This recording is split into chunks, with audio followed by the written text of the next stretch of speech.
अब देखो कौन से कुछ पॉइंट्स ऐसे हैं जो सब्जेक्ट में हम लोग आईएनजी नहीं लगाते, कुछ पॉइंट्स ऐसे हैं जैसे ये आपको इसको प्रोनाउन कहते हैं, प्रोनाउन। अब नाउन और प्रोनाउन में अंतर, जैसे हमने कहा एक चीज के नाउन होता है एब्स्ट्रैक्ट, नाउन होता है प्रॉपर, नाउन होता है कॉमन। अब यहाँ पे हमने कहा प्रोनाउन। अब जो मैं, मुझे, तुम, तुम्हें, वह, उसे, या हम, हमें, तो ये जो वर्ड है यह भी बेसिक आपको याद होना चाहिए, क्योंकि सारा काम जो प्रोनाउन है ये सब काम करता है तुम्हारा किसका, सब्जेक्ट का। अब आपके दिमाग में एक बात अक्सर रहता है कि आई का मतलब मैं, फिर मुझे का अंग्रेजी क्या होता है। तो लोग समझते हैं कि आई का मतलब मैं, जैसे हमने कहा कि मैं, ध्यान मैं पढ़ता हूं, ठीक है भाई, तो मैं जो सिंबल लिखा कि आई रीड, ये सबको आता होगा, मुझे पता है, ठीक है, आपको आता है, अच्छी बात है। लेकिन यहीं पे बोलना होगा मुझे पढ़ाया जाता है। अब मुझे बताइए, तो यहाँ पे मैं भी हो गया, मुझे भी, तो यहां भी मुझे के लिए आपको आई ही बोलना पड़ेगा मेरे दोस्त। यही समझना है कि अब आपको सेंटेंस का पहचान होना बेहद जरूरी है।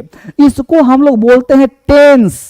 अब टेंस का मतलब होता है, इसे बोलते हैं एक्टिव वॉइस, इसे बोलते हैं एक्टिव वॉइस। क्यों? क्योंकि जो मैं है ना, मैं ये एक्टिव है, क्या एक्टिव कर रहा है, पढ़ रहा है। लेकिन मुझे पढ़ाया जाता है तो मैं कोई काम नहीं कर रहा, काम कोई और कर रहा है मेरे ऊपर, तो हम हो गए रिसीवर। तो रियल में हम ऑब्जेक्ट हैं, काम कोई और कर रहा है, रिसीव हम कर रहे हैं, तो रियल में ऑब्जेक्ट है, लेकिन प्लेस है सब्जेक्ट का, होना चाहिए मी, लेकिन हो रहा है आई। इसे कहते हैं पैसिव स्ट्रक्चर, पैसिव सेंस। तो बोलना पड़ेगा I am taught, I am taught. तो इसी तरीके से आप पढ़ना पड़ेगा।